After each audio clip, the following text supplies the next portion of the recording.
you said, man, I'm telling stories. Yeah. This is about what I know. I've been boots on the ground since day one. Exactly. I know what it looks like. I know what it feels like. Yeah. Why wouldn't I take this struggle to Congress? I know that I'm gonna like everything I learned from sports. Transitions. Yes. Somebody play ball, bro, I fuck with him, bro. Then, but when you mentioned the Wayne State shit, I get same concept. Whoa there.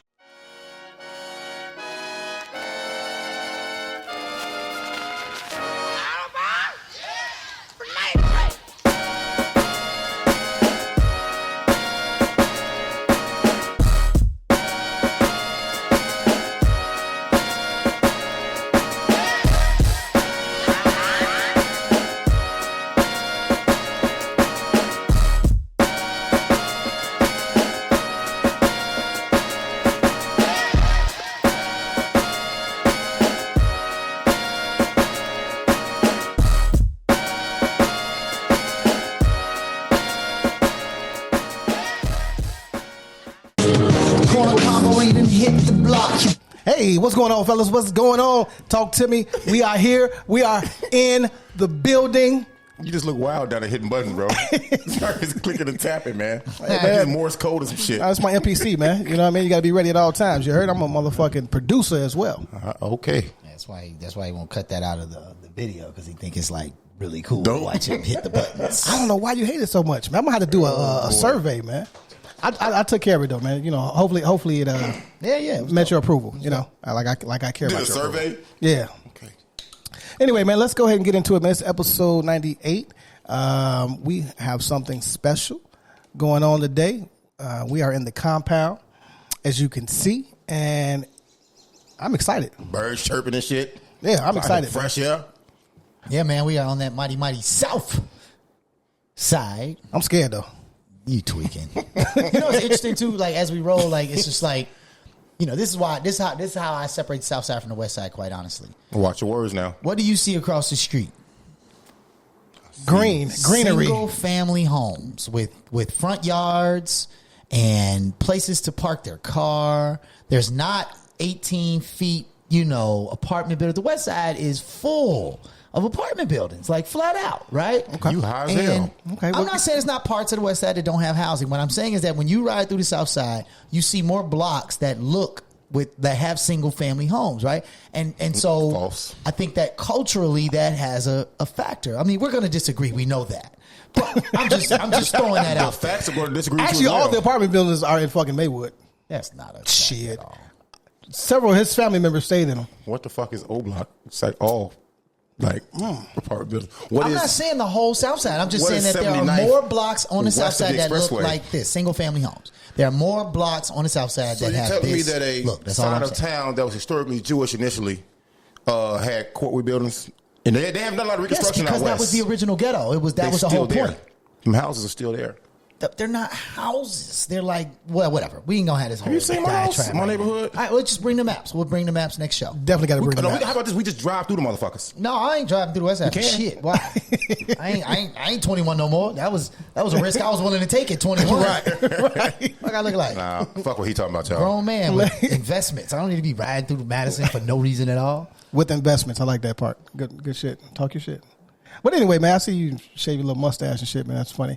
But never had a mustache. That's true. So stop shaving that little shit up there, man. Bossy, how was your week, man? You got some things that you want to get off your chest before we get started?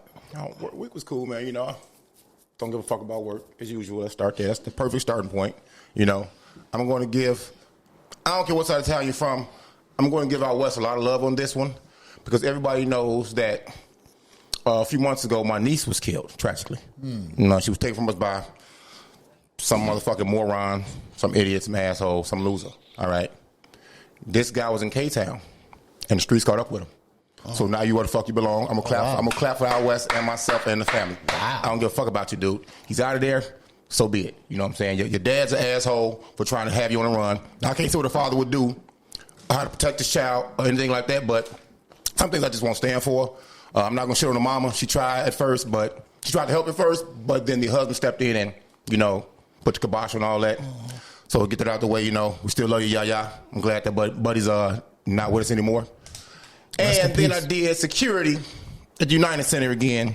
Not for the United Center, but for the last leg of the 7220 tour for Lil Durk. That's Chicago all day, baby. All day. And if there are any questions, now I can argue this or we can debate this, but right now, the current rap state of Chicago, Durk is the king. Yeah. He's the king right now. There's really no second guessing the man, but fuck all that. He was cool. It was cool. Entourage for the most part was cool. Why is it always, and you know this already, man, it's always the lesser known, the not really popular rappers that come through and give you the most problems. I ain't gonna name no name, Duty Low, Booker 400. You know what I'm saying? You can All get these us people, bro. I'm not name no name, but you know they were cool. It's just comedy, man. Take it easy The out here, people man. that they were with were fucking, you know. keep my name out your. The people they were with, man, just come on, bro. You got to do better. And out of all the people that were acting tough, there was a guy here that's known for getting his ass beat and shot up. I have to give him credit for being the most resilient person I've ever seen in my life. Resilient. He's resilient. He won't die. That's true. Lil Reese. He tried to push through the security gate. He's blessed. This man, I hold this man with one finger, bro. Literally. Joe, stop. He that small. Yeah, he's little, bro. He's little. You know what I'm saying? But in the end, I'm like, dog, you know we know who you are. We're going to take care of you. But you got these people. Take it easy, yeah. You can't come through. You know, the funniest part was, man, Dirk said, Joe, hey, look here. These people, and that's it. I'm like, all right, cool. So he walk away. The next person come to the fucking gate for Dirk is his fucking mama.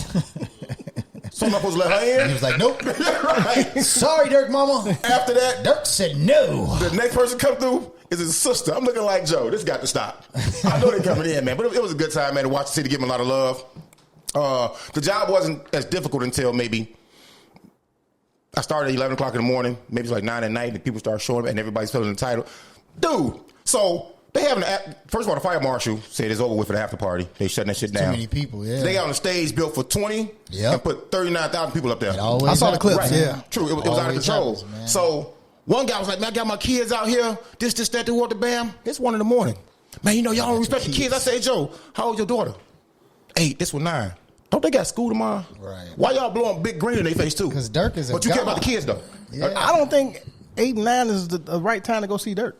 That's fine if you want to see him. They're going to listen anyway, but to have him out that late and then have it at the after party with all kind of shit going on, right. That was my issue. Now, I'm not your parents. I'm not your parents, and I'm not my kids, but, you know, we all supposed to take care of the kids to a degree. So I ain't mean to question a man like that. I'm like, but, Joe, if you really care about your daughters, you know, don't touch my daughter, man. You come to get you. I'm like, Joe, if your daughter come back here, I'm going to touch you anyway. But this is, though. You got me fucked up. But this is, I mean, that is what makes this conversation so difficult, right? That, like, you know, they are kids and they just like what they see on TV, just like any other kid. And they like, you know, he's from their neighborhood. That makes it even more affiliated, right? And your parents, your mama and your mom listen to Smokey Robinson. You like Smokey Robinson. Smokey right? was trying to get in the draws, though. You know what I'm saying? But my point is that you only have what you have access to. You are not choosing the music played in the car when you're sitting in the back. You're not choosing the music played at the family function. You only have what you are exposed to, right?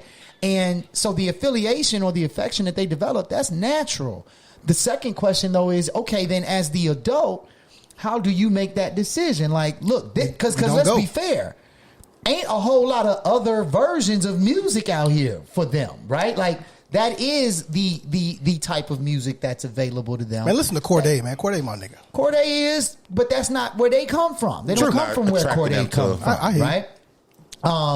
So yeah, I'm just saying, like, dope, that's what makes these conversations difficult. And I think it's the same thing. I mean, I celebrate anytime Dirk can do a show as an entertainer and it don't turn into some kind of melee, because people take full advantage of his concerts as an opportunity to fight they war, or to fight they beef, or we know who gonna go see Dirk. We know it. Even I got homeboys. I ain't gonna call no names out. I got homeboys that was posting 40 plus. All right, they weren't getting in that night. These cats posting pictures like they are saluting their gang brethren, right? Okay. Like as if this is like some type of when Farrakhan do this the messengers call every year. You know what I'm saying? Like powerful speaker. So I think that there's it's really easy to blur the lines, right? It's really easy to see that a kid might just go want to see Dirk because They see Dirk as a celebrity in Chicago. They see Dirk as a successful person who came from nothing from Chicago. Relatability is big too. Maybe they like the music. Maybe it's familiar to them, or maybe they are affiliated with the culture that he came from, and they want to use that. It's very difficult to know where that line is, and as an adult, I think it's even more difficult because you can't keep it from them, right? I mean, I was just telling Bossy, like, low key, he's their Jay-Z. He's their Pac. I didn't agree with that. He's their Pac. Either one. I have to think about it still. I don't think he's their Jay-Z. He's their Pac. Somebody wrote that the other day too. Somebody wrote an article saying that Dirk. I mean, if you look at who he has featured on this album, right? No, he's co-signed. He's co-signed. The heavies on this album. That is his introduction. Shout out to the record company for having them connections. His last couple verses. Well, they on want a couple to be other affiliated with him. No, he been rapping though. He been rapping. He's gotten better. I've heard him on a couple other joints that I didn't think that he would hold his own on, and he went in. I was pleasantly surprised. Shout out to Ferris. Ferris really cool. He had a bottle of 50 cents cognac as well. DJ Ferris. He legendary. Shout out Ferris. Super legend. He poured up with some of the people, gave me the rest of the bottle, took the shit on. You know what I'm saying? It's cool. That Dreezy was also there. Shout out to Dreezy. Sweetheart, super cool, man. You know, one acting bigger than the brand. Bars. Yeah. She's bar heavy. It's good to see the people come out, the city come out and hang.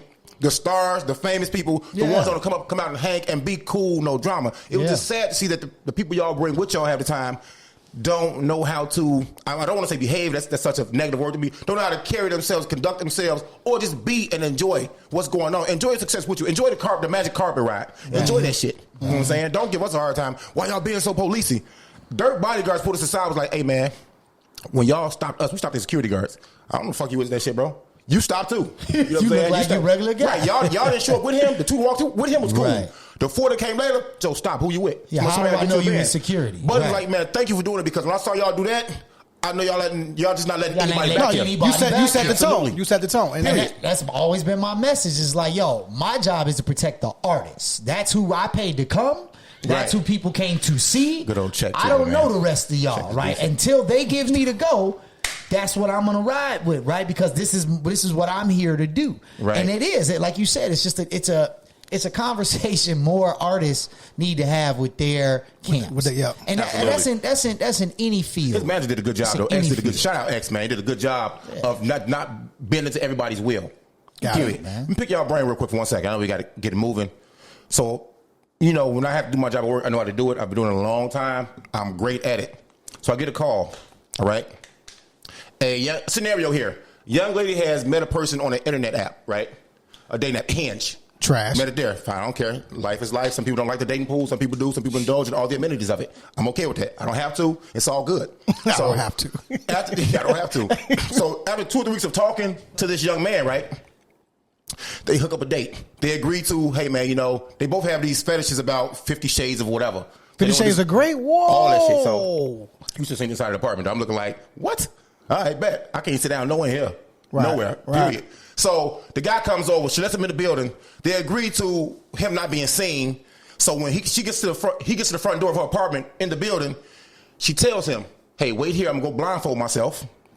And then when I say come in, you come in, and we do what we discussed. This is what she said. Yeah. And this was all This was discussed. All agreed to, okay? So she goes to the bedroom, blindfolds herself. Come in. He comes in. He hit her with the toy. Boom, that's part of it. Okay. So now she said, well, tie me up. Tie her up. She's blindfolded the whole time. The whole time. Ties her up. She suck him off. You know what I'm saying? He scored a touchdown with that. After that, they engage in actual physical sexual activity. And she said, okay, now something didn't feel right. So she started pulling her mask, her blindfold, and when she pulls it down, she realizes this is not the guy she met online. And I said, well, what set you off? She said, well, he told me he had 8 inches of pipe. And when he started hitting me, it wasn't 8 inches. You know what I'm saying? I'm like, okay, so my mind was somewhere else already. I'm looking like, okay, cool, whatever. So he panicked once he pulled it down and tried to get up out the crib. So he touched every doorknob. I did my job, boom, boom, boom, boom, boom. But I want to tell her, and she's a victim, I want to tell her so bad, like, hey, how dumb can you fucking be? You blindfolded before you ever saw this dude come in. He could have robbed you or killed you. I'm looking at her dresser. You have a picture with you and a little boy, a specific little boy, all over the place. I'm assuming that's your son. He almost lost a mom because you're reckless. Okay? So then I went to the part that really just threw me off. I'm like, so you had this dick in your mouth and couldn't tell it wasn't what it was then? What are you doing here? So It's very strange. When we took the blindfold down, he told her he was 6'3". He was 5'7". Was it Kente? That's fucked up. You 5'8" or 9, right? That's cool. I mean, there's multiple versions of this story. I mean, it's not me. He wasn't in shape. He was like frumpy looking. So he got out. And I've been asking people this because everybody's saying, well, tell me, is this a crime to y'all? What crime is this if it's a crime at all? Everything sounds like it was consensual. Okay. So where's the crime? Consensual with he lied on the internet. Everybody does that, right? It wasn't him. It was a whole different person, is what Abasi is saying. You see that? But he knew. It's not. She's saying are you saying that he lied about all these things, or are you saying he's a total different person? I'm gonna let y'all finish. I'm asking. That's kind of a cheap question, though. It's a cheap. That's a smart question right there. That's a really smart how question. how do we answer your question without knowing if it was the person that she actually gave consent to? Keep going, bro. Hey, look. Where this came from, first of all, no idea. I had a job Sunday. Sorry, you know what I'm saying? But, stories from the cell. a bunch of police stories from the street. No, man, no. This step. Say, Joe. She agreed to have sex with the person she met online. Right. So he was on the right path. Online. The guy that was 6'3" looked like Clark Kent with muscles and a cape. How's she know that? That's fine. The picture said this. So he They talked on the phone. Catfish. Absolutely. Yeah. And his voice, he said his voice was the same. Because he wouldn't have known all of these details. Exactly. Shit. Exactly. You know what I'm saying? An actual person. And something like, so y'all still think it's not rape? I say, bro, that's rape. I mean, she agreed to give pussy to him, not him. Oh God. No, this is so far. This is beyond the left that I thought we could even get to on this particular show. You must know. But I will say, strange things happen in the world. I think strange things happen via the internet, and that's definitely one of the strangest stories I've heard. Well, unfortunately, that happened in Chicago, man. And this podcast is about Chicago for Chicago wins. More often than you think, too, right? Let's just kind of breeze through this real quick. I saw that 90,000 people applied for the city's basic income program in one day. Now, it made me question: are we broke or are we thirsty? And it's only going out to 5,000 people. Would you explain what the program is? Where they're giving them $500 a month for a year for the next year. Two people, two families. If I remember correctly, to families of no more than 4, and the income cannot surpass like $69,196. Mm-hmm. You know what I'm saying? They qualify for that. That's a good memory, boy. That boy's good. Fucking. So you get $500 a month for the year, which equals $6,000. Okay. Now you got 4 people in the house. I don't know. Now my mom can stretch some money out. Mm-hmm. She can stretch a whole $1 million to $5. Most she feed people everybody. who got to find a way. Yeah. So today, though, what they say, today's price is not yesterday's price. However that shit go, the prices are different now. I don't know what the fuck that money gonna do for these people. But if you need it, I hope you get it. Inflation is. If you get it, I hope you don't waste it. And that was on day one. You know what I mean? So your question is because a large number of people applied for it that may like indicate some level of thirst, scam. I think. So that would indicate that you don't believe there's that many people out here that actually need that. This from a guy that didn't want free gas with opportunity to get it. I'll take some free gas. No, he bro. wanted free gas. He wouldn't sat in line and didn't get it. Didn't get it right there. You go. Yeah, he got off work and sat in a 2-hour line. And don't need free gas. Don't need free gas. But anyway, that's here nor there. Your question is that the numbers are so large that you think there are people out here that are trying to take advantage of it. Yeah, for sure. I can see that. Yeah, absolutely. There's be something in there. Why not? If they're going to hand out the money, you would think people have a moral code or honor code. Like, you know what? Some people may actually need it and don't not take that money. Don't make them go through that many applications. Right, but who couldn't use the extra $500? I'm not mad. I mean, inflation is real. And I guess my point is I think everybody feels that they are owed something, no matter how much money you make. Hell yeah. Right? Fuck you, pay me, Jay-Z. I don't need a $500 a month thing to survive or anything like that, right? However, do I feel like I pay a certain number of taxes on a regular basis? Sure. Do I feel like there are things that I do for my work in the city, with the city, for people that may qualify me morally for the $500? Right. Sure. Your point is what I would most agree with, though, right? Like, the issue that you're probably trying to get at, or that you're kind of getting at, is like, we do have people that know that money is earmarked for people that actually need it. Yes. And But I think that would say that I think we underestimate how many people actually qualify for that money. I would imagine. So then my question would be, why most only of those are probably legitimate applications? Why only 5,000 people then? Like if you know that our number can get up to $100,000, you only got so much money, man.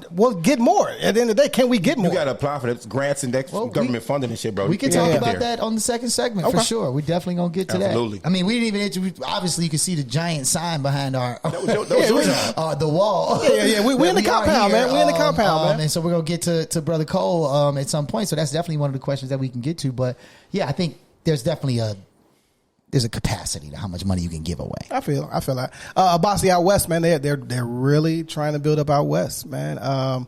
We have Chef Quentin Love. He opened up Soul Food Lounge in Lawndale, right? Basically, again, for the community where you don't have to go outside your community to sit down and have a nice dinner, have a good meal. You know what I mean? So shout out to him, black owned. You know, he's doing his thing. What's the address on that? Let me get the address here. It's like 16th and something. Did they even put it on here? I don't know. But just look up. It's just outside of K-Town. Yeah. Soul Food Lounge. So yeah, we'll do MLK Lounge. You know we black, bro. We operate off directions like that, man. Just outside of K-Town, you'll find it. My point is, we there.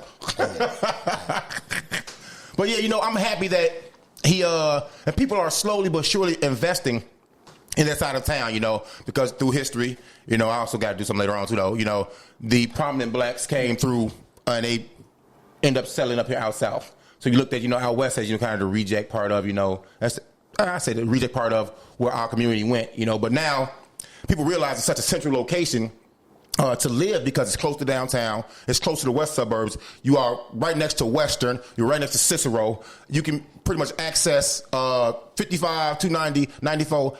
You get anywhere in the city or in Illinois, start from out west. It's a central location. The housing market has shot up. They're not selling back to us anymore out there, bro. So I'm glad they are finally investing, and I hope that we can take advantage or enjoy some of the resources they are pouring into that side of town. Yeah, I think it's definitely, you know, the wave of investment is exactly that. People have been reinvesting in the South Side for past 10, 15 years. Easy, maybe longer than that. Since Bronzeville, back in 2000, they were doing buy a brownstone for $1. So that investment, they're at the point now where you're running out of actual real estate to actually invest in. So the West Side is kind of the natural space to go to next. McKenday, this is right in your lane. There's a push in Chicago to get more black teachers. We've spoken on this. You have really spoken on this. And Teacher of the week. Yeah, Teacher of the week. You know what I mean? Of the month. Of the decade. There you go. I'll tell that story. You know. He didn't ask how my week went, by the way. I just wanted to point that out. Just went all the way through that. But anyway. Well, I mean, they're looking to steer more young black men into the teacher space. And I guess my question would be, why do you think black young men don't even want to be teachers? I mean, there's three main reasons why, and pretty much everybody knows them. The first is teachers don't get paid enough. On my mama. Period, point blank. If you're a black man, you got kids, you got a family you got to take care of. Going in to a teacher salary, first year teacher What's salary. That median? What's that median? So like 45,000 maybe. Ooh. Like first year teacher. Okay. That's with a degree. You know, you got student loans to pay off in most cases. Y'all now there's a bro. bunch of programs out here that will help you repay those loans. All that's real, right? But flat out, you generally can't support a family on that first year teacher salary. And so the initial barrier is the first year teacher salary, right? The second part of that, though, is, you know, black men are not kind of brought up to be caretakers in that way, right? So a lot of black men see themselves in that room like they're babysitting. They're not looking at it like, oh, I can influence the youth. I can be a positive male role model. You know, they look at the work itself because it's been dominated by white women for the 100-year cycle. Ugly white women too. Still dominated by white women at this point. I mean, when I left teaching in 2014, I think the number was 5% of all teachers in America were male. We're not even talking about black men, right? So it's like, you know, so it's not historically a thing that men are taught to or developed to go into, right? And then, the third level is the type of work when you are in that classroom. You are dealing with a large myriad of like learning, you know, abilities and emotional things and and the system itself isn't built to help you help them. So Right. Okay. there's a helplessness that black men are unfortunately far too familiar with that you experience from in the classroom. And so it doesn't fill you up. You don't walk out of the classroom. You know, I walk out any 3 or 5 days feeling like I still failed. Right? No matter how hard I went the night before preparing, no matter how many things I've gone, I walk out on any couple of days like, man, I still didn't hit the mark. Right? So those are generally wait a primary minute. reasons. I mean, additionally, you have this concept of like, you take all these loans to do a job, and you're like, I've been teaching for 9 years. I think this is my 9th or 10th year. A little nuance in there. The amount of, thankfully, I never took student loans. If I had taken student loans, it would potentially take me another 10 years of working before I could even get to the point where I was maybe paying half. Enjoying your salary, yeah. So, you know, we're talking a lot of barriers that traditionally are there for black men in general. And then when you add the field and the history of that field, it's not something black men are like, yes, that's what I want to go do, right? I'm not going to leave the parking lot of the teacher's joint in the Bugatti.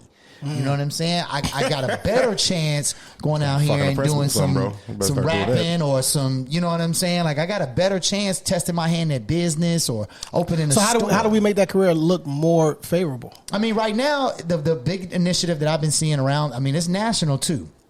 Pay scale is number one, man. Benefits. You have to be able to pay them enough to support families. That's any job. I saw a graphic yesterday that was interesting. I don't know how even true it was. You know, sometimes you see stuff on Instagram and it could be true, could be not. But it was thought provoking. And they put the average hourly wage you would need in order to pay the lowest rent in each state. That month. You better go to California then. Arkansas was like $17 an hour. Like, that's what you would need to pay the lowest average rent in that state, right? Illinois was like 22. So minimum wage is what? 15. Yeah. So there's no state in the United States of America where at that wage you can actually afford monthly rent. So this is a conversation about investing in not just the profession. There's all kind of studies about, you know, white students, white girls, black students, black girls, Latin students, Latin girls, Latin boys, all have said they benefited from having a black male teacher if they had one. Almost 90-something% on that survey. Experience. Right? So we know there's a direct positive value for it. So what do we invest to get more of that value out? And yes, they need to be able to support their families. Well, you know, I'm a child of educators. Yesterday was like Teachers Appreciation Day, but you guys It's Teachers Appreciation Week. Yesterday was the start of it, okay? He's talking about yesterday. All right, yesterday was Tuesday. Monday is the start of the week. This is why I can't say shit. Let me tell you how my week was. I gave this man, I gave my parents some love. Nah, tag this man specifically. Just say, man, we appreciate it. This motherfucker said, I want out. I want out. FDK. Fuck them kids. Damn, boy. But, you know what I mean? Yeah, I mean, this is all that shit, bro. All he said, I ain't got nothing to add to that. All the shit he says is, you know what? It makes me also think about being a teacher. Hell no. I'll be the worst teacher ever. You probably a teacher they fucking need then. Yeah, that's true. But You don't believe in that Michelle Pfeiffer movie, Bad Teacher? Dangerous Minds. look, no, but it makes me think about like teachers, your profession. Like, what do they do for y'all for mental health? Like, cause it's draining. It's draining, right? So like, drink. Yeah, let's. Yeah. Actually, no. I mean, what Teachers he means, do cocaine. I said Teachers this. smoke weed. Now this They is do pills, coming they around shouldn't. of recent, but and it's not, and unfortunately, it's not for the right reasons. It's because of the whole COVID thing that they're using. But in reality, I said this years ago. Clubs. There is absolutely no reason you can't make this. You cannot make the case that police officers, Marital affairs. doctors, right, and doctors maybe don't qualify because they make enough income to do this for themselves. But police officers and teachers primarily. I don't understand why there is not automatically a part of the healthcare package some type of massage regimen, some type of chiropractic regimen. Happy endings for sure. Yeah, some type of because it is a high stress job. And you're going to burn out if there is no some intervention in there. And me having to take a day off to go get that intervention is sending the wrong message. But they, because of COVID, you got these 5 mental health days, right? We got 9. You got right, yeah. Police officers don't get that option. They give us an extra personal day. They took it back if we didn't get the shot. If we didn't get the shot, the COVID shot, they took our personal day back from us. Yeah. What? Y'all don't give a fuck, huh? Yeah, It's fucked up out here, bro. Yeah. It's definitely about what you're willing to invest to get. If you know what the results you get out of these types of programs, what are you willing to invest in those programs? Yeah.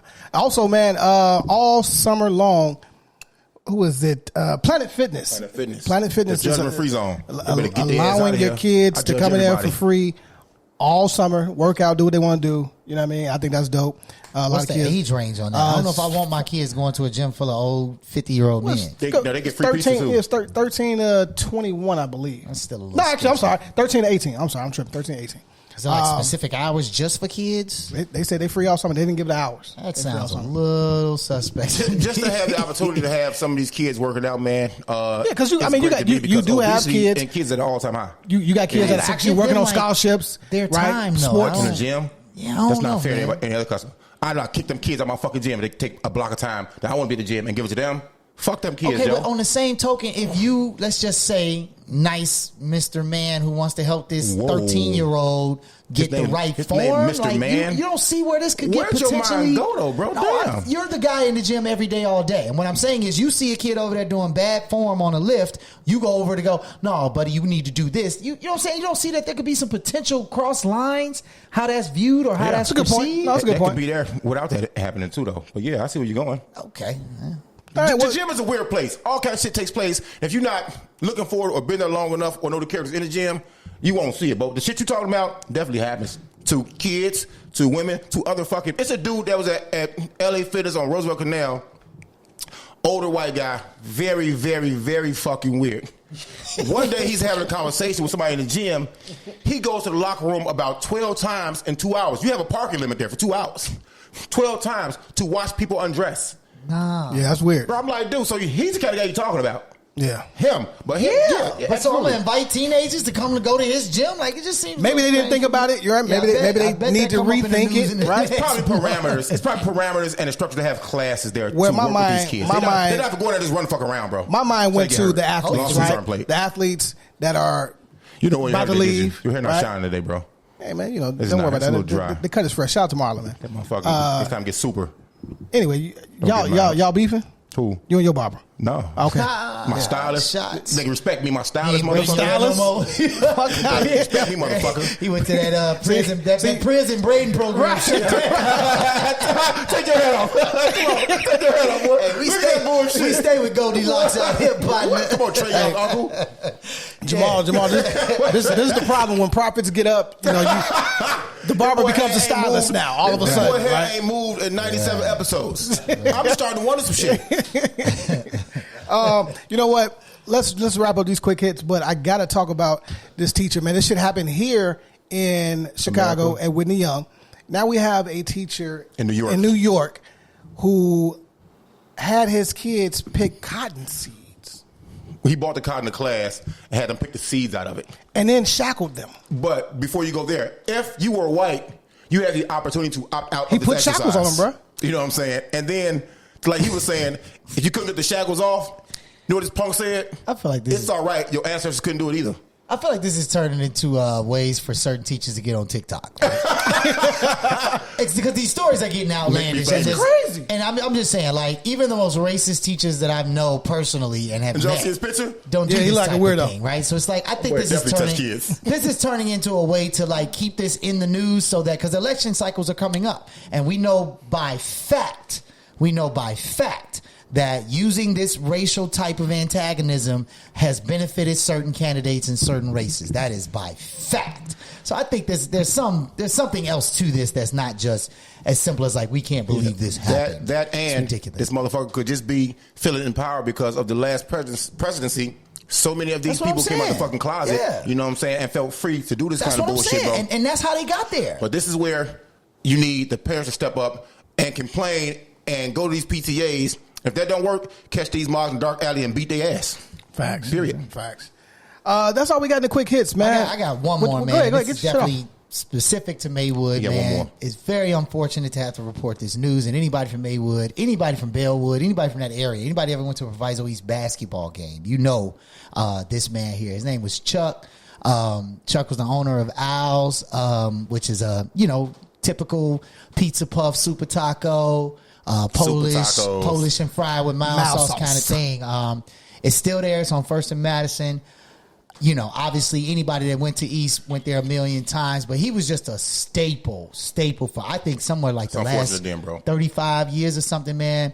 He lost his battle to stage 4 cancer today, I believe. There have been a bunch of support going out there for Chuck. Straight the condolences, brother. Man, I can tell you personally that he's a I think he was Korean, Asian guy. His name was Chuck? He had so much energy. Like, you would go in there, and when you would say your order, he'd be like, yeah, Chuck, let me get a super taco. You know what I mean? Super taco! Like, he was just high energy. For my man, for my brother, right here, give me super taco. Like, just high energy, right? He got to the point where, and some other people have been sharing these stories on Facebook, got to the point where, like, he found out what gang you was in. He'll start shouting out, like, oh, we got the phone them police. Give me phone them police. Like, he was somebody, like, you couldn't be mad at Owls. It was like rules in gang cultures, bro. It was rules like you can't fight at Owls. You can't pull no guns out at Owls. You can't do no drama at Owls. Like, Owls was protected space because of how significant that dude was to generations over there. So, he raised y'all, man. Just and on low the key. low, man. Like, Low that key. was our That's dope. stop every day before baseball practice, every day after the basketball game. Like, y'all was eating? man, Well, absolutely. y'all didn't make it, bro. Yeah, no, yeah. That is How true. many state titles? Oh, right. Okay, yep. Whoa. So, but yeah, so I'm just saying, point being. How many? Tell me. Point being, it's definitely somebody that you hate to lose. You know what I'm saying? Yeah. So, much love to all my Maywood people. Much love to Chuck, your family, man. Much love, all the prayers, man.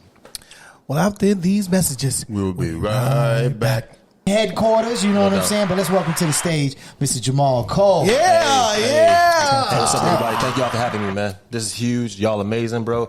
And I know y'all going nothing but up, man. I'm about to see y'all on Def Jam or Hot Let's get 97. it. Like, y'all are amazing. So thank you for having me, man. You could tell he's smooth, man, because me, I don't know how to handle success, man. I clap for myself. He was like, yeah, I'm here. What Kevin Durant say? Y'all know who I am. I'm Kevin Durant. This is Jahmal Cole. Hey, we say it all the time, man. Hey. This podcast is for Chicago, man. And Jahmal Cole is Chicagoan of the year. Let's talk about it. Yeah, it's You know what lots I mean? of trophies. Yeah. A hell of an accolade right there. We got into some sports. He said he could hoop. It's yet to be seen. What we're gonna do is we're gonna do a corner combo charity game, and I'm gonna bust all That's not y'all a ass. bad idea. You know what I'm saying? We should do the one where kill a mine for $1. Like you pay $1. Yeah, you pay $1 and you get to kill a mine on the court. That's a brilliant You had to idea. rank the hoopers on this show. You not included. Out of eye test, how would you rank? I would say that you would be the number 1, you would be 2, and you would be 3. Just how I do it. Just size. You know? sure. And plus, it's 21. It don't make whoever bigger gonna score. You know? All day. That's for sure. Hey, Jahmal, you just blew me in. You're not getting my vote now, buddy. My bad. That's hilarious, man. But no, so obviously, some of the obvious things we want to do. First of all, be clear to the audience, like which office are you running for, and then just tell us a bit about what that office responsibility is, and then how whoever's in that office, how does that person affect Chicago and its constituency in the 1st district? Yeah, nobody knows who their alderman is, let alone who their congressman is. Right. You ask a person, what is a congressman? What does that mean? You know what I mean? So my name is Jahmal Cole. I'm running for a congressional office in the 1st district, Illinois. I was the first person to enter this race. Okay. When it was inconvenient. If you ain't first, you last. I told Congressman Rush, he cussed me out. This is before before he even announced he wasn't doing it, right? He cussed me out. Yeah, I talked to him. He actually made me cry. I ain't gonna lie. My dad said he hit me in the right place, but I ain't I never been called, a loser by somebody before. I was like, man, I put kids through high school. I'm a loser, but he cussed me out. I got it, but the thing is, look, man, Congressman Rush is a legend. I saw him recently, in front of the Push Coalition or headquarters, and he was like, it was snowing outside, and like he had just endorsed somebody else, and I wasn't gonna help him through the snow because I was like, man, he endorsed somebody. But I saw him. I grabbed him by the That's elbow. Chicago right there. I walked him down the block. I opened his car door. I helped him get in. I got his coattail, put it in the car. I closed the door. He said, "Thank you, Jahmal." I was like, Congressman Rush knows who I am. You know what I mean? He's a legend. Yeah, he I is love a him. So legend. I stand on shoulders of giants. I love Congressman Rush, but I'm Jahmal. Listen, I wasn't waiting for the baton to get passed. I hopped in. A lot of people see this seat as a career move or a next opportunity. I saw it as a next way to show up for people. So all I do is show up for people. So 2009, I showed up as a volunteer in Cook County Jail.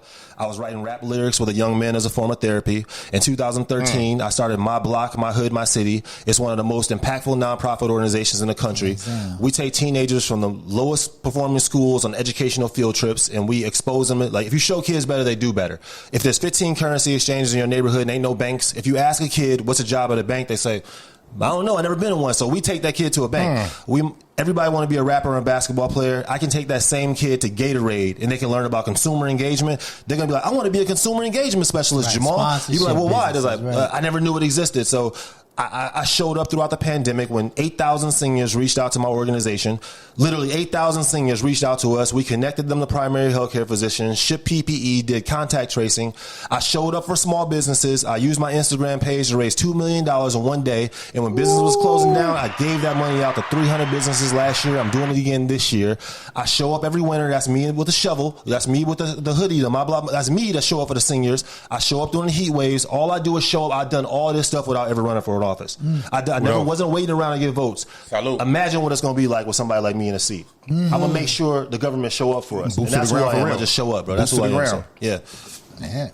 No, I love that. I love that. Let's talk about My Block, My Hood, My City. Where'd the idea come from? It was just I was selling books downtown, like motivational books about my plight from going from alternative high school to going to college. And, I grew up, in a shelter, 52nd. And so I'll be embarrassed to eat Thanksgiving dinner. My dad said, hold your head up high when you go eat that food. Don't be embarrassed. But I was embarrassed because my high school classmates was volunteers with the clear gloves giving me food. Right. And so I never, all I did in high school was to break into houses, and I used to come home and be like, Pops, look what I stole. And my dad would only get mad at me if I did it with other people. Like, yo, they're going to tell on you, man. You should have done this. Pops knew it. And so, I applied to Howard. I never heard anything back. By the way, it cost $75 to apply to Howard. I never heard anything back. I don't even know how we got that money, but a month before graduation, I went to my guidance counselor and said, I want to go to, I'm going to the league. I'm going to the NBA. I'm about to get out this hood. She was like, well, you don't even come to school, but one day, and that's basketball game day, you can't go to the league. I was like, I applied to Howard. I haven't heard them back. Long story long, man, I don't want to take up too much of your time. Man. That's what we're here for. All right, so Platform is yours. So I took a book off of a shelf. I stole it. It said All American Colleges. I ripped a page out of it, and that page said Wayne State College, Nebraska. And I was like, I was like, man, what's in Nebraska? Buffaloes? Like, what's going here? But I called them up, and they accepted people from alternative high schools. And so, I took the letter around the hood. Mom, I got accepted to Wayne State College. I'm going to the league, man. I'm about to get us out the hood. My mom was like, you going to college? Like, what, you trying to be white? I was like, dang. I took it to my boy. I was like, Jimmy, check it out. I'm going to Wayne State College. I'm going to the league. I'm about to buy us a Cadillac. We get off the block. He was like, you think you better? I got my jaw broke that summer. I was walking around like Kanye West all summer. Got jumped. Right. Whatever, man. I took it to my dad. I said, Pops, we gonna get out this hotel, man. I got accepted to Wayne State. I'm about to be like Kobe. We're going to the league, Pop. And that same day, my dad stole a U-Haul truck, and drove me 11 hours away to Nebraska. I mean, when you're 17 in North, you get a $500 credit card in the mail. I bought some Air Force Ones. I bought a Michigan State visor, and we maxed the card out with gas. And when I got out there, before we pulled up, he said, yo, I want to tell you something. He said, about 6 months ago at the hotel, I got the letter from Howard University, and they didn't accept you, but I never showed it to you because I knew it would piss you off, and you'd be like your brothers, and you would just stayed in the streets. And so, that's the best thing my dad ever did for me. And when I went to college, I met my college basketball coach who taught me how to stop making excuses. He never played me. In 4 years, I played 5 minutes. Wow. I never played. I hated him with a passion. I hated him so much. I wrote a book about how much I hated him. Quick. Wow. I hated him, and that book got me violent. I started selling them books downtown Chicago in front of Foot Locker, and Toyota gave me a brand new car, $50,000. They was like, you selling these books downtown, these motivational books is dope. But more so than the money, it got me into Cook County Jail. And when I got to Cook County Jail, I started telling my story, and the kids in the jail wouldn't listen to me. I said, where you from? They said, my block is 21st Street. Another kid said, my hood is the low end. I said, yo, y'all say my block and my hood like y'all own something on the block. Why don't y'all just say my city? Because ain't no black people downtown. Ain't no black people in Wicker Park. And so immediately God spoke to me and said, you got to take these kids outside of North Lawndale and outside of Inglewood. So I put my block, my hood, my city in a shirt, and I used the money to take kids on field trips. And that's how I blew it. You got a hellified skill of turning tragedy into triumph, bro. Thank you, bro. Real shit, man. That takes a lot of perseverance and determination, man, because sometimes, when doors close, sometimes doors don't open. You got to find a window and crawl in that motherfucker. Mm-hmm. You were good at finding a window, literally. Going around that motherfucker. Yeah, for real, bro. For real. That's what, like I said, man, my mom, she raised us kids to be resilient. I was telling y'all earlier that, she used to give me a food stamp, my brother a food stamp, my sister a food stamp, and say, spend 10 cents each and bring me back, $2.70 for change so I can buy bleach. Like, the first time I ever tasted lasagna was on a break-in. I was like, when I ate it, I said, this is what it tastes like to be rich. Like, I used to break into people's houses at 9 just eating. The first time I got caught stealing, I was 9, and my dad was proud of me because I stole a protractor and a trapper keeper. He was like, my son gonna be the president one day, bro. So I grew up that's how I grew up. And so man, perseverance. My feet planted, but I sway in the wind sometime. But I remember where I come from. So man, that's real. Yeah. That's real. I mean, it's interesting, man. I think it's really, we talk all the time about like what it is to be authentic, right? What it is to be true to yourself, what it is to be true to who you are. And that common story, right? Especially in Chicago, we know this narrative a lot. People make it, they never come back kind of thing. Right. Or you feel like you got to leave Chicago to win, right? But also when we think about our government was set up in a representative format in that exact sense. Mm-hmm. The people that were the representatives, the original House members were people that were from that place, right? Yeah. And so they went to that house to discuss the issues that affected those people the most. Mm-hmm. And to your point, it does not seem like we've seen many people from the blocks that we come from that represent us and have had that type of experience. Because the Congress, the Congress wanted the people to be 25 years old when they ran for Congress, so they'd be closer to the people. Right. So they wanted Congress to be the youngest position. Like now you got, people that's like don't even know how to use Facebook, don't even know how to use Instagram, talking about like, so the Congress, I'm applying for, there's 25 other candidates for the job that I'm applying for. And they all feel like having some type of experience in government makes you, I'm telling you, having experience in government doesn't make you the best candidate to represent the 1st District of Illinois. It doesn't. I know that's hard for people to think about. Because, you should start with alderman first. Oh, you just going to skip all that? I hear him.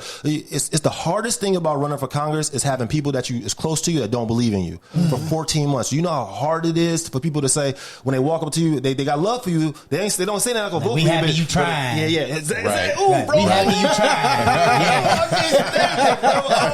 I heard it all, bro. And it's the people, I could cry, bro. It's the people that love you that be like, man, I can't wait to see you back on the other side. Or, why so soon? Like, why? We always do, why so soon? They said that to Barack too, though. All that stuff. But, I'm telling you, young people, it's time for us to use our power to reclaim our power. We can't be sitting around waiting, man. And I feel like you need the right type of experience. Right. Having government experience isn't the right type. It doesn't mean that you've, organized block clubs to make sure they're taking care of seniors on a block. It doesn't mean that you've worked with youth and exposed them to new opportunities. It doesn't mean that you've encouraged businesses and residents to stay in Chicago. That's not what it means. Like, all I got to say is, bro, I was the first person to enter the race. And with 2 months to go in the race, suddenly 25 people hop out their Uber millions of dollars and say they represent. That's because look, bro, when Congressman Rush dropped out the race, everybody entered the race. I was the only person to say I'm gonna do it, and that shows right there. I'm not letting that off the hook, bro. If that's how I didn't wait for permission. Right. I didn't wait for somebody to pass the baton. If you're going to do that, if you're going to pump fake right now, that's how you're going to do when you on Capitol Hill, man. Yeah. You're not about to step out there and do it like that. If somebody wanted the job, they would actually put their name in the hat. They would have been. Yes. They would have. Yes, bro. I told Congressman Rush to his face at the Bud Bid Lincoln Parade. He cussed me out. People still go to that parade, man. Man, yeah, they do, man. It's just a defender. You know what I mean? Like that. That's it's just legendary. That's where I first saw Barack Obama in 2004 on the back of that Mercedes. I was like, man, he gonna be the president one day. Right. The red line was packed that when he got to be president. It's crazy, but yeah, I love the boy Billy. Yeah. I love the passion in your voice, man, and that goes a long way and matriculates through the neighborhoods, because a lot of times these kids out here seem emotionless. And they don't know which way to go. They think showing passion or being really into something is a bad thing, a negative thing that makes them look like lame or simps. You know, and simp culture is a real Or they thing to only these kids. use it in certain areas. Right, and it's not a bad thing to be passionate about something you want to do or passionate about your friends succeed, you know what I'm saying? So, but where I'm going is here. We as black people, we are passionate people, man, you know. So when somebody wrongs us, you know, we kind of hold on to it, and it'll take a while for us to let it go. But when someone continues to wrong us, that passion can turn to a different level of emotion, and that can turn to hate. And there is two sets of communities. There's two different communities that kind of have this hatred for each other. One is the black community, and one is the police community. Everybody know what I do for a living. I'm the police. But I'm also a black man. I'm proud to be black. I love everything black. But I support you if you fuck it up until you fuck it all the way up. Then I tell you about yourself. I hope you get this shit better and rebound and build bigger and better than ever. So if I am a voter and a long-time Rush supporter, or brand new, and want to see somebody in effect or in that seat's going to affect change, and I say, hey, Mr. Cole, you know what? The police been fucking out south for a long time. You off the 9, so you know what it is out here. You know it can be John Burge. You know every home and square. You know everything going on 51st and Wentworth, bro. Mr. Cole, so how can you rectify some things that police have done, or kind of get us to the table to talk to police so they can hear us and change the way they treat us? Yeah, they gotta stop giving out 6 tickets for city stickers in the middle of a pandemic. Like, you know what I mean? That's playing games with people. I think they need to be active participants in the neighborhoods they serve. Like, by the way, it's not just me saying this. Chicago Police Department is under a consent decree. That's a 10-year enforceable plan for reform because they've been found guilty of targeting black and brown people. Now, I done been pulled over in Indiana, Illinois, Wisconsin, Oklahoma. Every time I got pulled over, I felt like I was gonna die. Like, the thing is, you hop out with a Texas Ranger, your uniform is affecting me. It's that intense. Yeah, absolutely. The way you look is affecting me. Why do I gotta say my hands is at 10 and 2? And why don't you treat me like you treat your mom if you pulled her over? Right. Like, so I think in this consent decree, I don't like the fact that in the consent decree they offer, so to be a police officer, it says that you need 1,000 hours of training, and now they're offering 8 hours of optional diversity training. Let me tell you how crazy that is. Like, if you were studying to be a pilot, and they said it was 1,000 hours to fly a plane, you wouldn't spend only 8 hours learning how to land a plane. That's not true. If you studying to be a surgeon and it was 1,000 hours to be a surgeon, you wouldn't spend 8 hours learning how to stitch somebody up. Right. That's not intelligent. So if it's 1,000 hours to be a police officer, you shouldn't spend only 8 hours of optional diversity training. Another thing they offer in this consent decree is 40 hours of optional crisis intervention training. Optional, not mandatory. But in this crisis intervention training, I want to know about how do they properly de-escalate situations? Like, what's going on there? So I want to take that training myself. But the point I'm trying to make is, bro, like, having a police badge, it gives you a platform to amplify who you are. I feel like if you're a good person, having this police badge gives you a platform to do great. Like you do great. If you're a wicked person, this is going to amplify your wickedness. And Absolutely. I think that we need to. And the police officers killed my aunt. Like, you know, my aunt Betty Jones, she died a couple years ago, the morning after Christmas, by accident. Remember that. That was my aunt. Yeah, I didn't know that, though. That's unfortunate. They shot her down. Sorry about that. Killed. Absolutely. Yeah, killed. And then, it hurt me. That's my aunt. And I'm an activist in Chicago. Right. You know what I mean? And so, bro, they didn't get the family money. They ain't nobody ever had no money their whole life. That don't replace, that person though either. Oh, bro, it hurt me. But I still went on TV, and you know what I said? Having a police badge gives you a platform to amplify who you are. If you're a good person, blah blah blah blah blah blah blah. I said the same thing. Why? Because I read Abraham Lincoln's book, and he said, "Don't ever talk about no sitting politician ever, because you don't know what's on their desk." So I never talked about a sitting politician, especially when I run a nonprofit. I just felt like it wasn't good business.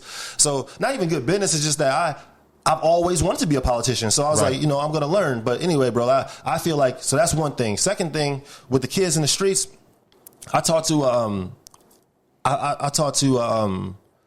a kid the other day at Cole Park. He was, I was hooping. Is this your park? Because that's your last name? No, that's thank you. It's in Cole, the future. It's Cole Park, Nat King Cole Park on 85th and King, not far from here. And so I hooped. It's Benji hoop. Everybody hooped there. So I go there and I hoop. And I go hoop, and I saw a kid that was sleeping on the slides. He ain't had no shoes. And I was like, "Hey man, where's your shoes?" He's like, "Man, I just got out of Cook County Jail." I was like, "Man, they just let you out with no shoes?" Nah, they took his shoes. He's like, Low key. He said, "Yo, they just let me out with no plan." I was like, "Okay." So I was like, "Man, what they get you for? What this? A lot of cops out. I'm building a relationship. Right. It's a lot of cops. What they That's get you for? important, though. Yeah, exactly." Right. He's like, "Man, I stole a car." I said, "I've been hearing about y'all on the news. Y'all been stealing cars. Like, what kind of car you steal?" He said, "Man, I stole a Mustang, Jamal." I said, "Man, I went one. It was at a drop." He's like, "Yeah." I was like, "Oh, it's dope." I was like, "Yo," I was like, "How does a 14-year-old steal a Mustang?" Right. He was like, "Man, it's easy, bro." He's like, "I broke the window. I took off the ignition cap. I saw a red wire and a blue wire. I twisted those beads together and it started." I said, "You sound like a Microsoft engineer right now." Exactly. He's like, All that brain really? power. I was like, "Yeah, bro, you sound." Long story long, man. I took him to City Sports to get some shoes. He wanted some red Jordans, and he said, "Yo, I gave him $50. He's like, "Drop me off at McDonald's." I was like, "You hungry?" He's like, "No, I want to go use the internet. That's where we all go to use it." So anyway. I just broke down a lot of policy That's issues, dope, but I just brother. told you what I do on a daily basis. Right. Kids don't got universal Wi-Fi. We ain't no recidivism plan for when kids get out of school. This kid don't have no access to opportunities. He can be anything he want to be, but he think he got to break. If you could be a bucket boy, man, you could be a pharmaceutical sales rep. You can stop me on 87 in Lafayette in the middle of a red light and make a sales presentation, bro.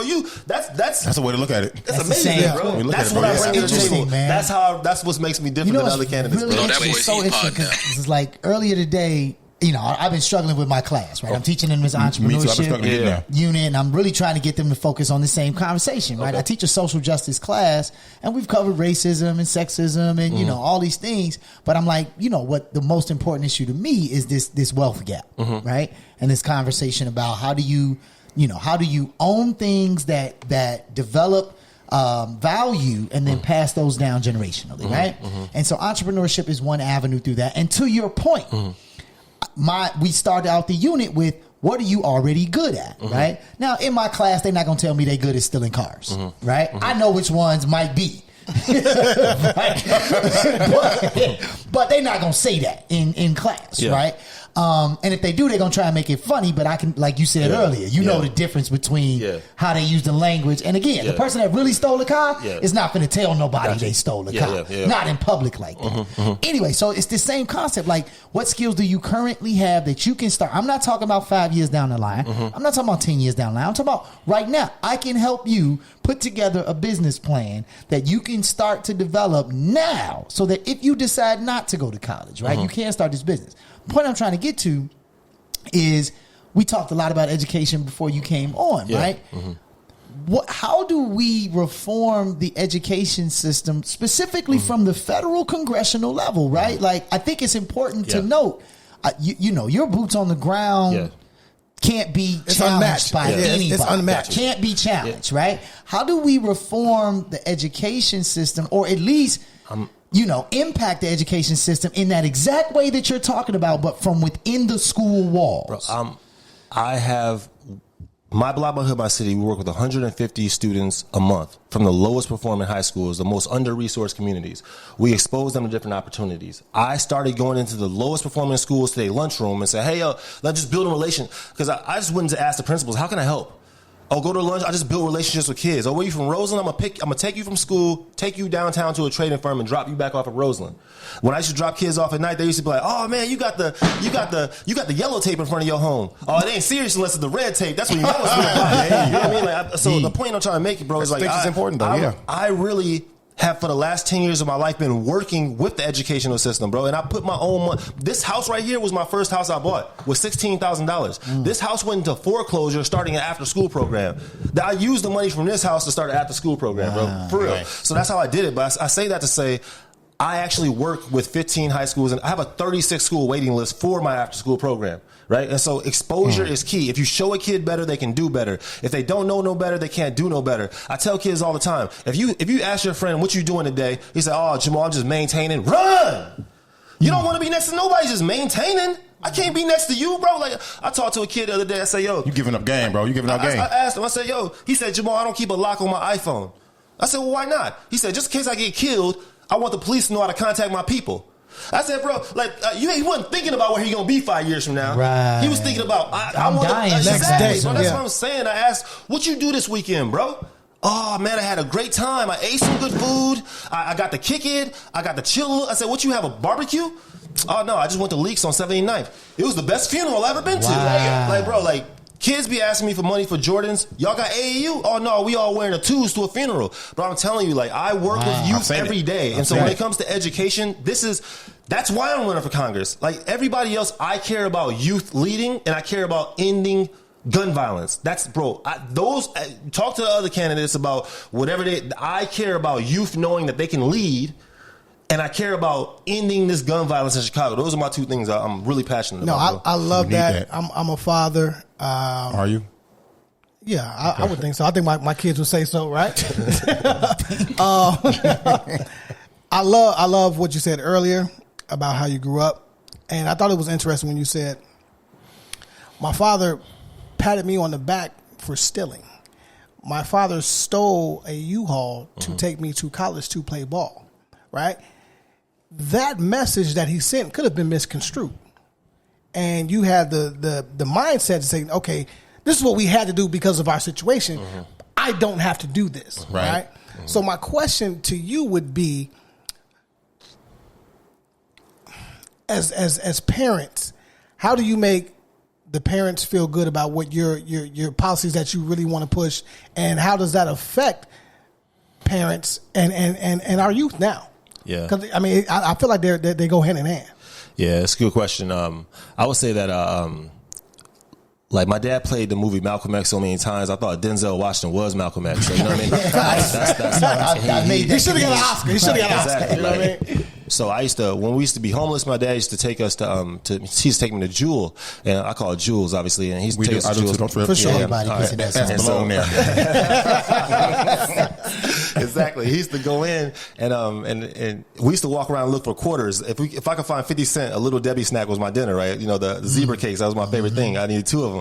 But if we couldn't, he would go into Jewel's and he would steal us food. And he would always go in and get him like a old English 800. He would get me some orange juice. Get that orange juice in your system, he would tell me, right? And some hot dogs. And he used to come out all the time with the orange juice and hot dogs. And I said, dang, Dad, you know, you stole our dinner tonight. And my dad would look down at me and be like, I ain't never stole nothing a day in my life. And I'd be like, what's the message here? He was like, I ain't never stole nothing in my life. And he was just like, you stole it. What the hell are you talking about? You bad? Right. Anyway, my dad was a psychological genius. Yeah, for sure. This next book gonna get me kicked out the country, son. Like I just always saw my dad like being this activist. And so to answer your question, man, like I forget the question. I totally. Well, you just said like, so how do you with that message to parent? Like again, as a parent, like if I'm not into politics, right?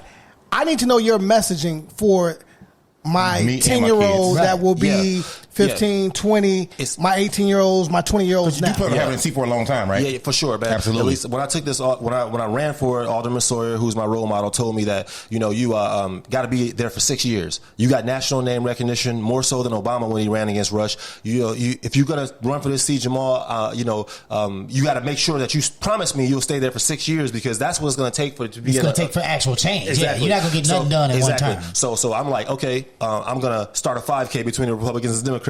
I'm gonna show up and get coffee earliest for the senior. Remember, my enthusiasm, my energy is gonna carry on, and so I'm gonna bust my tail. And so, like I did as a walk-on on the basketball team. So I would tell parents that exposure is key. I would say if you show kids better, they can do better. I would also say that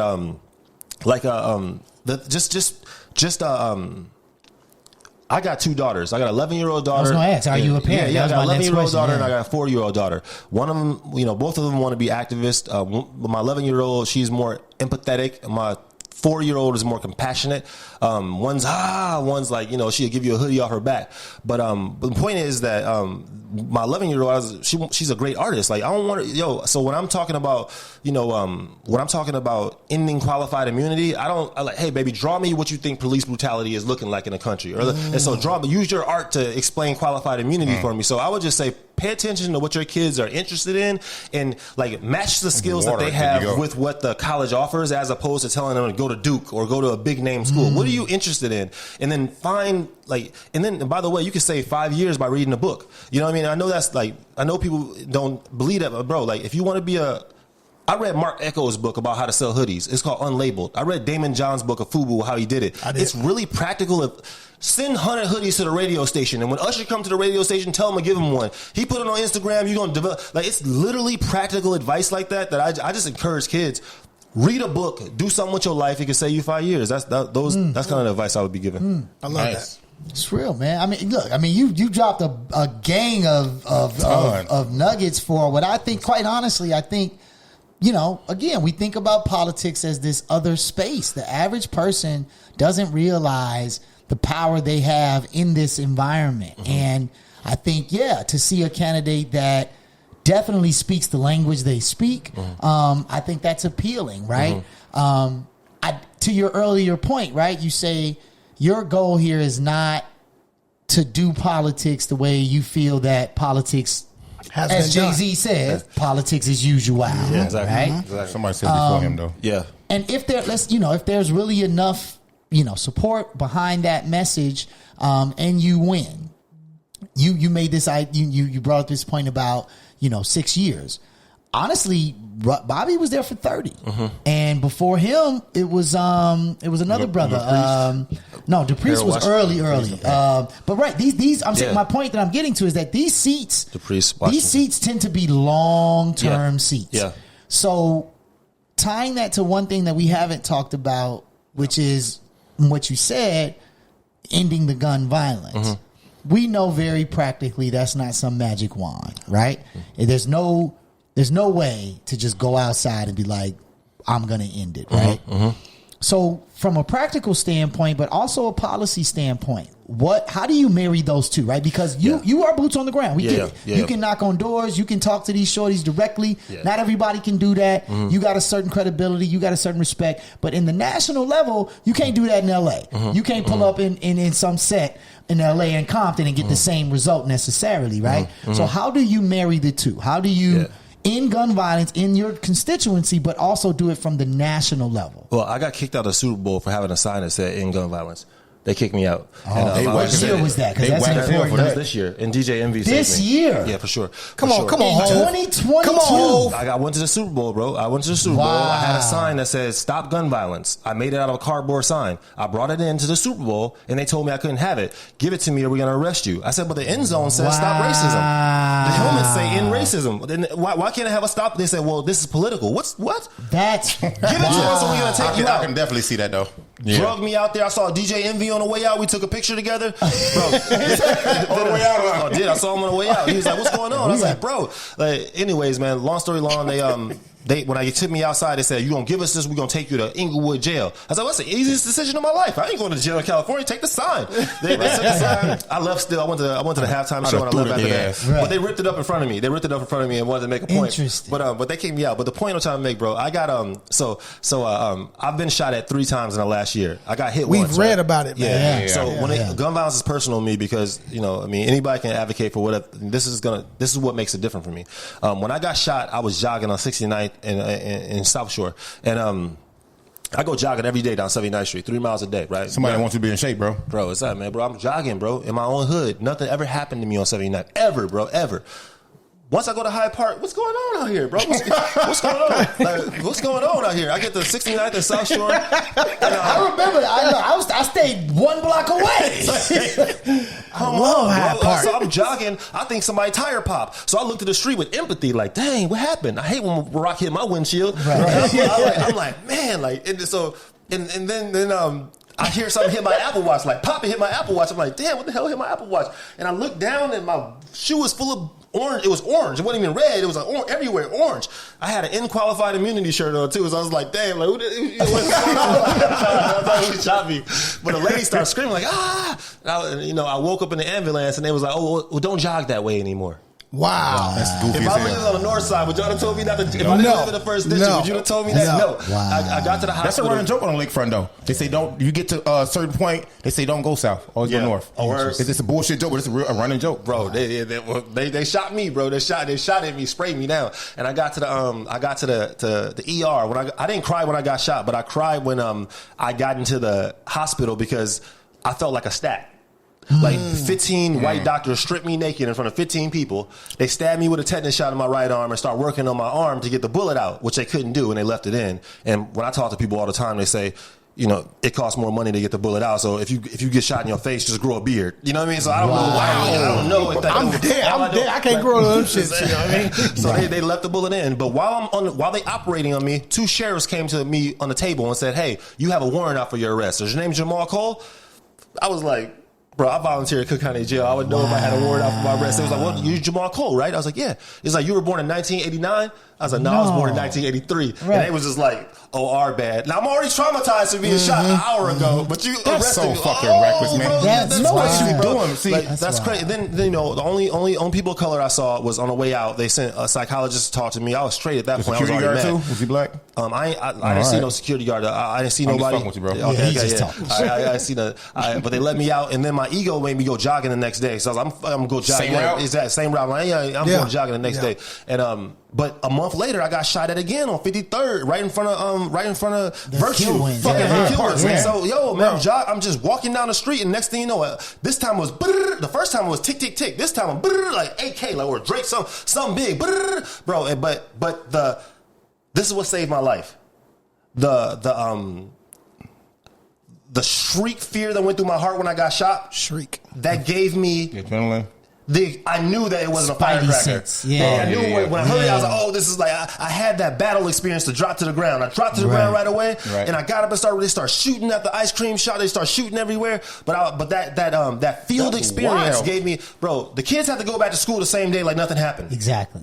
And they went back to schools with no counselors in the schools, by the way. So I didn't talk about it. I didn't talk about when I got shot, because when I got shot, I took my shirt off. I didn't want to know who I was. I knew they'd be like, my block, my hood, my city, found a shot. Right. But when they start shooting at me in Hyde Park in broad day, I was like, yo, I have to use this as a moment. Everybody on my campaign thought I was crazy for not using it when I got shot. I was like, I'm not talking about. I don't. It's just going to glorify the same story that we've heard that you're trying to eradicate. Exactly. But so when I talk about gun violence, man, it's personal to me, and also I know that that. To end it, we need a lot of things. Obviously, jobs with thriving wages. We need affordable housing. We need publicly funded mental health services. We need a lot of things. But also, I'm going to ask Joe Biden to his face, have you ever ordered your food through a bulletproof glass window? See, bro, for me, stories are policies. Like everybody else is talking policies, I'm talking real stories, and that's what's different from me. Right. When I speak, people feel it, because it's. I tell myself every day at noon, I'm the best storyteller in the world. Right? That's what I tell myself, bro. I'm the best story. My dad raised me on Richard Pryor. I'm the best story. So I'm telling stories. I'm telling stories, bro. And so, but that's the truth, bro. Like, honestly, God, like I got hit. The bullet is still in my arm. I go in the airport. They still show it to me. Wow. You know, all that stuff. But PTSD didn't even hit me. They still show it to you like it didn't happen to you. No, they won't let me through. You know, I know. They show it to me. The private wand thing. What is this? What is this, young man? Exactly. Motherfucker, I know what it is. Exactly. Right. So, and PTSD didn't even hit me until 6 months later. Now, when I hear a gas trigger pop, I jump. Like, I can't have people driving next to me now. Like, I'm literally like, bro, my PTSD is some scat packs they got there. What's that? They started pills with the way they put them on their cars. Bro, they gave me somebody on Northside said, you running for Congress, we're gonna start up a fund for you, a bulletproof vest. They was like, I was like, for real? They was like, yeah, we're gonna raise the money, can we do it? And I was like, I thought about it, and I was like, man, you know what? If everybody can't have a bulletproof vest, I don't want one. You know what I mean? Like, I don't want, but why would I protect? Send me a large though. No,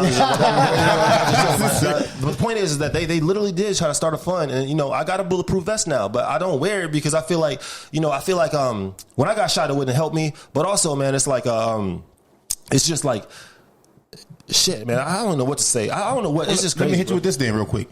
When you said you didn't experience PTSD right away, when it actually set in and you realized what was going on, you know. The stigma, it used to be a stigma, a large stigma in our community about black men or the black community and mental health, especially black men. So when it's not so much relevant anymore, even though it still goes on. So when that actually hit you, did you try to muddle through that yourself, or did you go seek some help? Yeah. Or how'd you take care of that? So right away, like I said, my ego was just like, I'm whatever, man. I always thought I'd get shot. All my heroes got shot. Whatever. You know, you shot me. Whatever. Drill music. Boom, I'm going through it. And so I went running, had a drink, my real friends wouldn't even laugh though that night because one of my friends was like, "Yo, when you putting out your album?" But my real friends wouldn't even laugh. And That's was like, a good joke, though, man. It was pretty funny actually. It was my sister. It was my sister's husband. He was like, "When your album coming out, bro? You got shot 5 times and run for Congress." You know, like, what you say? So he's like, "You got to put the album out." So he's like, "You got to put the album out." Campaign Put a manager. man joke like that, man. Be on power. My boy was like, "Yo, I'm not about to laugh because you know you could have been dead if you hit that's anyone true, else." though. Like I'm not about to laugh at you. But the point is, man, is I can afford therapy. A lot of people can't. You know, Right. I can afford it now. But it took me 6 months to realize that I had it. I didn't realize I had it, but when I see I saw a dead rat on the by the way, bro, I told you, bro, I've been shot 4 times in the last year and a half. And every time I've been shot, I saw a rat that morning. Every time I see a rat now, I'm just thinking I'm about to get shot again. Oh, no, It's like X-Files, man. What's going on here? I don't know, bro. I saw a rat. You know what, Jahmal? I gotta ask you, bro. And I would be remiss if I didn't, man. Who the fuck are you, man? Yeah, man. I'm Do you know what I mean? Like, let's. Who the fuck? Batman. Who's your Who the bro? fuck? Who the fuck are you, Out your bro? background now. I would say, you know, okay, I would rap it because that's how I said, look, running wild, riding about 100 down the new Lakeshore Drive. My cake coincide with my lifestyle. My pops told me early, no curfew. You was in the house at 7:30. I used to. Have my people drop me on the corner at the practice. They was probably sleeping on the mattress. I was homeless. Bummy clothes eating at the shelter. Helter-skelter, feeling helpless. Mom's left us. Never told me where she living. She Jehovah's Witness. Go ballistic if I celebrated Christmas, and I hope she hear this. Quoting scriptures that will make you Christian. A jail sentence for my cousin, and I wonder if he noticed that the letters I be sending them is handwritten. Or do it really even make a difference to him? I'm just trying to lift his spirits up. Spirits in my cup. Toasting to my cousin Jan, wishing he was here with us. Got problems of my own. I'm just coping with them different. They're jealous of my drive like they show from the... Anyway, the point I'm trying to make, bro, is I would say that who I am, bro, is I'm a storyteller. I heard Nas growing up when I was homeless, and I said, wow, you can use your actual story to make a contribution, and it gave me power because I was so scared, bro. Like when you growing up homeless, bro, you fiends knocking on my door at night. You know what I mean? Like I'm scared, bro. Like I'm literally growing up scared. I have nobody to talk to about it. But when I heard Nas, I was like, oh, I can write my way out of this. Everybody called me Books in the hood. Oh, your name is Books, and so that's who I am. And I was gonna be to be honest with you. I was gonna be a rapper, bro, until I started volunteering at Cook County Jail. I was gonna be a rapper my whole life, and when I got into the jail, that's when God spoke to me and was like, "Oh, you've been to England, you've been to Africa, you've been to Hawaii. Like your job is to show these kids that they There's can more." exactly." Yeah. And I was like, "Man, really? I want to be a rapper." But God spoke to me and told me start an after school program, and like that's what I did, bro. And I followed that journey, and I realize now that to end gun violence, I can't continue to pass out turkeys for the rest of my life on Thanksgiving, bro. Talk that shit now. Come on. People still hungry on the 28th, the 29th, the 30th. I can't nonprofit my way into liberation, but we can't nonprofit our way out of it. I need help, and we need a partner in government to give your home shouldn't have to go into foreclosure to start an after-school program, bro. So I'm going to government to be like, hey, we need the bag for nonprofits like Diane Ladaker in Roseland, Will Calloway in South Shore, Aisha Butler in Inglewood. You know, my people, we need the bag. And so that's who I am. I'm just I'm following my path. I want to learn as much as I can. I'm a quick learner, but man, I'm a storyteller. That's who I am. Man, I love it, salute, man. brother. I love it. I think we should lock Yeah, wrap we it up we with out that here. one, We out here, man. That's who I We am, know, bro. but real talk, man. First of all, before we even hit the button, Very thankful. first of all, thank you for everything you've done prior to this Absolutely. moment, No doubt. right? No Like, doubt. Absolutely. you know, flat out, man, that we don't get enough time to give people their flowers that have done that kind of work. Thank you. Like, personally, you know what I'm saying? Right. People throw it on Facebook, people throw it on Instagram. Like, we have the privilege to be able to sit here in your house and say to you, thank you for all of that work you've done. So definitely facts to that, man. Bro, I'm a product of everybody in Chatham. I didn't know anything when I walked into Alderman Sawyer's office. I never saw a politician before. The fact that he looked at me and I just said, hey, can I do some marketing for you? And he's like, oh, come in on next Friday. It blew my mind because I always thought you had to be a straight A student or something. Yeah, But he was Hayes like, or some shit, you know? Yeah, no, man, I believe it. What you want to do? I was like, your dad was a mayor? I was like, can I make a flyer with you and your dad on it? Yeah, let's do it. Oh, can you speak on Friday? I mean, he believed in me. The Mitchell Smith, the branch manager at Whitney Young Library, when I first started giving speeches every Friday, I wanted to be like Malcolm. Nobody would show up, but the branch manager would send 2 or 3 people from his staff to listen to me, and that I appreciated them, and that grew into 5 people, and then I appreciated that, it grew into 10 people, bro. Like, honestly, like, I'm a product of every block club in Chatham, and they taught me how to be a community organizer. And bro, I get a lot of credit, all this acclaim and stuff like that, bro. I have a team of 25 people that literally are way smarter than me. Shout out. Way smarter than me, bro. I'm not the smartest person on my team by Takes far. a village. And so I really feel like I'm blessed. And then, bro, like I would just say like my mom, like she spent so much time with me to everybody. You can spend 10,000 hours learning basketball. My mom taught me 10,000 hours of let me say this to my mom. I'm gonna say this real quick and get it. It's only 50 words. I say, we the class of 1988 are determined to be our best at whatever we say or do. We'll share a smile and lend a hand to our neighbor because no matter what, we'll be the best in a lifetime.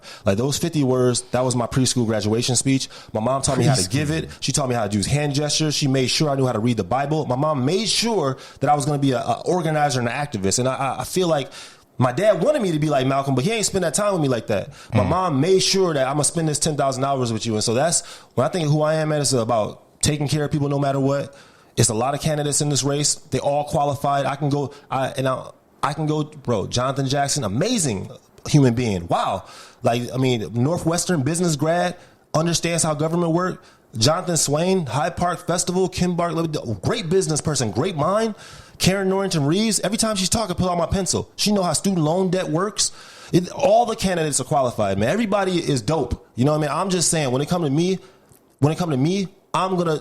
I care about reducing gun violence, and I care about youth believing in themselves. That's what I care about, and that's who I'm talking to. So I'm Jahmal Cole, vote for me. Man. Absolutely, brother. It's the motherfucking Corner Convo episode 98, man. Yeah.